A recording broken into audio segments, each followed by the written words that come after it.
ETF index mutual funds నేర్చుకుని stock మార్కెట్లో రాణించాలనుకుంటున్నారా? వెంటనే ఈ నెంబర్కి కాల్ చేయండి. రామ్ గారు, ఆల్రెడీ మీరు కూడా చూసింటారు. ఇంటర్ అమ్మాయితో 9th క్లాస్ అబ్బాయి ప్రేమ, మళ్ళా ఒక బేబీకి కూడా బర్త్ ఇవ్వడం. నిజంగా అంటే ఇవి చెప్పాలన్నా చాలా బాధగా ఉందండి. బట్ ఒకరికి ఏమంటారు, నెక్స్ట్ ఇలా అవ్వకూడదనే మన ఇన్నర్ ఇలాంటివి అసలు నిజంగా తగ్గిపోవాలి అనేసి మామూలుగా అంటూ ఉంటారు. పేరెంట్స్ లోపమే ఎక్కువ ఉంటుంది, పేరెంట్స్ వల్లనే పిల్లలు ఇలా అయ్యారు, రైట్? కానీ పేరెంట్స్ ఎంతవరకు పిల్లల్ని చూసుకుంటారు? వీళ్ళు చెప్పేటప్పుడు అరిచేటప్పుడు పిల్లలు ఓకే అంటారు, బయటికి పోయి వాళ్ళు చేయాల్సిన పనులు వాళ్ళు చేస్తూ ఉంటారు. అంటే ఇక్కడ ఎవరిది లోపము? పేరెంట్స్దా, లేకపోతే పిల్లల మైండ్ సెట్ ఇంత ఈ ఏజ్లో ఆడుకొని పాడుకుంటూ చదువుకోవాల్సిన వయసులో వీళ్ళకి ఎందుకు ఇలాంటి ఆలోచనలు వచ్చి మనం చాలా మటుకు చూసామండి. 16 ఏళ్ల కుర్రాడు 35 ఏళ్ళ ఆవిడతో, 28 ఏళ్ళ ఆవిడతో. అసలు పిల్లలకి ఎందుకంటే అలాంటి ఆలోచనలు ఎందుకు వస్తున్నాయి? ఫస్ట్ యాక్చువల్గా ఏంటంటే ఇంతకు ముందు ఈ డిజిటల్ రీచ్ అనేది చాలా తక్కువ ఉండాలి. లైక్ ఇప్పుడు చూడండి, జనరల్గా ఈ సెక్షువల్ కాంటెంట్కి కానివ్వండి, ఎక్స్ప్లిసిట్ కాంటెంట్కి ఎక్స్పోజర్ అనేది చాలా లేటర్ ఇన్ లైఫ్ వచ్చేది. లైక్ ఇంటర్కి వచ్చిన తర్వాతనో, డిగ్రీకి వచ్చిన తర్వాతనో, అలాంటి టైంలో మనకి ఏంటంటే ఈ సెక్షువల్ కాంటెంట్కి యాక్సెస్ అనేది వచ్చేది.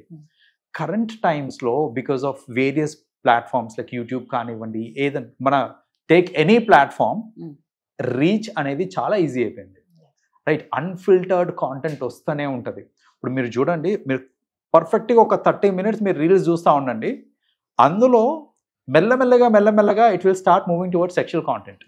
మెల్లగా ఏంటంటే స్కిన్ షో చూపించే ఎక్కువ వస్తూ ఉంటుంది, అక్కడ స్క్రీన్ టైం ఎక్కువైందంటే అదే కంటెంట్ ఇంకా ఎక్కువ ఫీడ్స్లో వస్తూ ఉంటాయి మనకి. సో అలా ఏంటంటే బికాస్ ఆఫ్ టెక్నాలజీ అండ్ ఈ అన్ఫిల్టర్డ్ కాంటెంట్ ఎక్కువైపోయేసరికి ఏంటంటే ఇన్అప్రోప్రియేట్ వీడియోస్ కానివ్వండి, లేకపోతే ఇలాంటి సెక్షువల్ కాంటెంట్కి రీచ్ ఎక్కువైపోయేసరికి చిన్నప్పటి నుంచే చిన్నపిల్లలు ఇవన్నీ చూస్తూ వాళ్ళకి ఆ ఆత్రం ఏంటిది, ఎలా, వాట్ ఎగ్జాక్ట్లీ ఇట్ ఈస్ అనేసి. సో అలా ఏంటంటే వాళ్ళకి ఇన్ఫర్మేషన్ అబౌట్ సెక్స్ కానివ్వండి, ఇన్ఫర్మేషన్ అబౌట్ ఫిజికల్ రిలేషన్షిప్స్, ఇవన్నీ ఏంటంటే at a very young age వచ్చేస్తున్నాయి.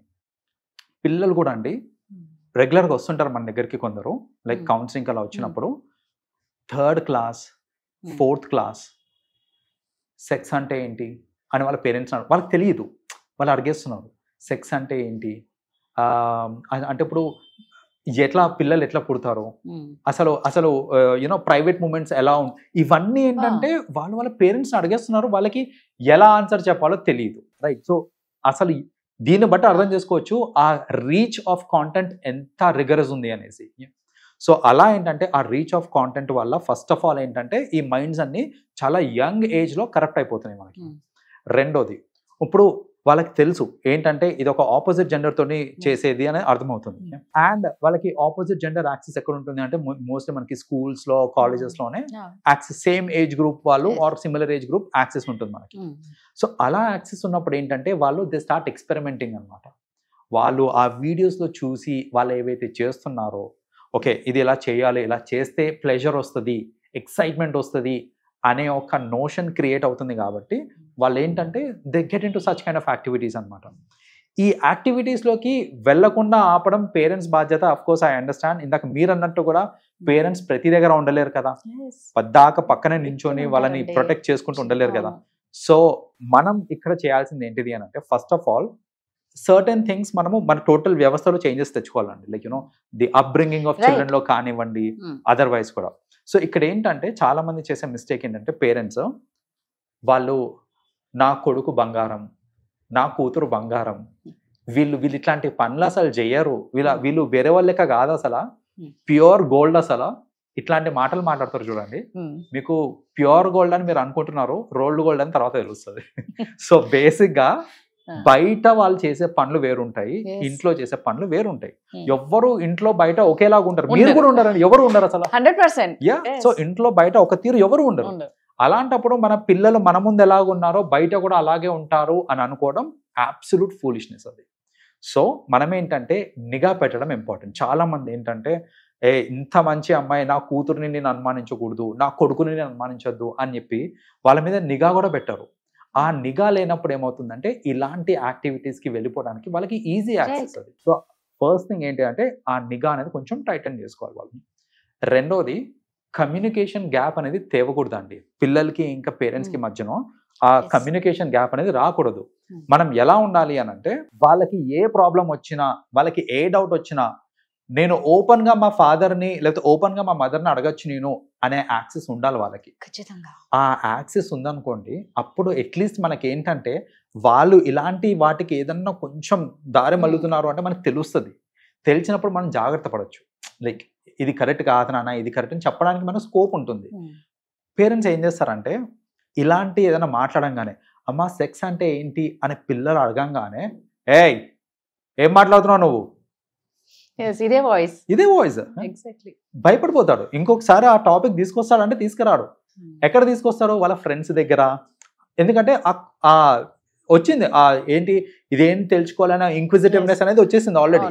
రైట్. నాకు ఆ కుతూహలం వచ్చిన తర్వాత నాకు ఇంట్లో దానికి ఆన్సర్ దొరకట్లేదు అని అంటే బయట నుంచి తెచ్చుకుంటాను నేను ఆన్సర్. సో బయట నుంచి నేను ఆన్సర్ తెచ్చుకునేటప్పుడు ఏంటి జనరల్గా వీటి గురించి ఫ్రెండ్స్ దగ్గర లేకపోతే ఇలాంటి వాళ్ళ దగ్గర మాట్లాడుతూ ఉంటారు. సో అలా ఏంటంటే ఆ కమ్యూనికేషన్ గ్యాప్ వచ్చింది అని అంటే ఖచ్చితంగా మనకి అర్థం కూడా కాదు వాళ్ళు డీవియేట్ అవుతున్నారు అనేసి. అలా కాకుండా మీరు రెగ్యులర్గా కమ్యూనికేట్ కాండి, మీరు రెగ్యులర్గా అడగండి. మీ స్కెడ్యూల్ ఏమవుతుంది, నీ క్లోజ్ ఫ్రెండ్స్ ఎవరు, నీకెందుకు వీళ్ళంటే ఇష్టము, నీ ఫ్రెండ్స్లో ఎవరంటే నీకు బాగా ఇష్టం, ఇలాంటి కమ్యూనికేషన్ ఆన్ డైలీ బేసిస్ చేస్తే మనం అట్లీస్ట్ గ్రహించగలుగుతాం వీళ్ళు ఏం చేస్తున్నారు. At least to an extent knowledge వస్తుంది. అదర్వైజ్ మనకు అసలు అబ్సల్యూట్లీ నథింగ్. మొత్తం అంతా జరిగాక అప్పుడు తెలుస్తుంది మనకి అయ్యో ఇది అయింది అనేసి. సో అలా అవ్వకుండా ఉండాలంటే కమ్యూనికేషన్ మాత్రం ఖచ్చితంగా కట్ చేయకూడదు. That is the other thing అండి. అండ్ థర్డ్ వెరీ ఇంపార్టెంట్, ఇది ఇప్పటికీ కూడా చాలా మంది దీని ఒక టాబులాగా చూస్తారు. ఏందనంటే సెక్స్ ఎడ్యుకేషన్ అనేది చాలా ఇంపార్టెంట్ అండి కిడ్స్కి. ఇప్పుడు చూడండి మొన్న జరిగిన ఇన్సిడెంట్లో ఒక 9th క్లాస్ అమ్మాయి ఇంటర్మీడియట్. 9th క్లాస్ ఇంటర్మీడియట్ అనేసరికి చాలా మంది ఏంటంటే ఈ టైంలో అసలు అసలు పిల్లలతోటి సెక్స్ గురించి మాట్లాడాలి అంటేనే చాలా మంది వెనకాడతారు పేరెంట్స్. అది కాదండి, మాట్లాడడం చాలా ఇంపార్టెంట్. మాట్లాడక జరిగిన ఇన్సిడెంట్ ఏది చెప్పాలంటే మీరు 9th క్లాస్ ఇంటర్ దాకా వచ్చిన అమ్మాయిలు ఇంకా అబ్బాయితోటి మీరు అసలు సెక్స్ ఎడ్యుకేషన్ ఇవ్వలేదు అని అంటే అది అబ్సల్యూట్లీ పేరెంట్స్ మిస్టేక్ చెప్పాలంటే. యాజ్ ఎ పేరెంట్స్ గా మేము ఇయ్యలేకపోతున్నాం అనే వాళ్ళు చాలా మంది ఉన్నారండి. అదేనండి, ఆ టాబు క్రియేట్ చేయదు అంటున్నాం. ఇప్పుడు సెక్స్ అనేసరికి ఏమవుతుందంటే చాలా మంది దాని ఒక నెగటివ్ దీని కింద తీసుకుంటారు. అలా కాకుండా అది ఒక ఫిజికల్ నీడ్, అది it's a part of our life. Future లో it's needed for every one, right? So ఇప్పుడు దాన్ని ఎట్లా కరెక్ట్ గా చేయాలి, you know what is the right person, what is the right age, ఇవన్నీ మీరు మాట్లాడలేదు అనుకోండి ఆబ్వియస్లీ ఏమవుతుంది అని అంటే ఇలా మిస్గైడ్ అయిపోతా ఉంటారు అనమాట. సో మీరు పచ్చిగా చెప్పాల్సిన అవసరం లేదు. సొఫిస్టికేటెడ్ లాంగ్వేజ్ లో అసలు ఈ అంశంని ఎలా మాట్లాడాలి, ఒకవేళ మీరు మాట్లాడలేకపోతున్నారంటే దే కెన్ టేక్ అసిస్టెన్స్. కొందరు ఏంటంటే వాళ్ళు పిల్లలతో డైరెక్ట్గా మేము మాట్లాడలేకపోతామండి, అలా ఎలా మాట్లాడతామని అంటారు. మీరు మాట్లాడకపోయినా అట్లీస్ట్ మీ ఫ్యామిలీ మెంబర్స్లో ఎవరికైతే అలా మాట్లాడే చనువు ఉందో, లైక్ ఒక్కొక్కసారి పిన్నితోటి చనువు ఉంటుంది, అత్తలతో చనువు ఉంటుంది, సో వాళ్ళు మాట్లాడచ్చు, రైట్? సో అలా ఏంటంటే ఒక ఆల్టర్నేటివ్ అనేది చూసుకోవచ్చు. లేదు ఫ్యామిలీలో అలాంటి స్కోప్ లేదు అని అంటే కనుక అట్లీస్ట్ బయట యునో కౌన్సిలర్స్ ఉంటారు, they can take their help also, right?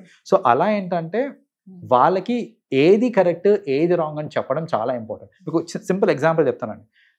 ఇక్కడ ఒక బాక్స్ పెట్టి ఈ బాక్స్ నేను బయటకు వెళ్తున్నాను, ఒక గంట బయటకు వెళ్తున్నాను, ఈ బాక్స్ ఓపెన్ చేయకండి అని చెప్పి నేను వెళ్ళిపోయాను అనుకోండి, ఖచ్చితంగా ఓపెన్ చేసి చూస్తారు. ఈ బాక్స్ ఓపెన్ చేయకండి అని చెప్తే ఖచ్చితంగా ఓపెన్ చేసి చూస్తారు అందులో ఏముంది అనేసి. ఎందుకంటే అది ఆ ఎంతూజియాజం క్రియేట్ అవుతుంది.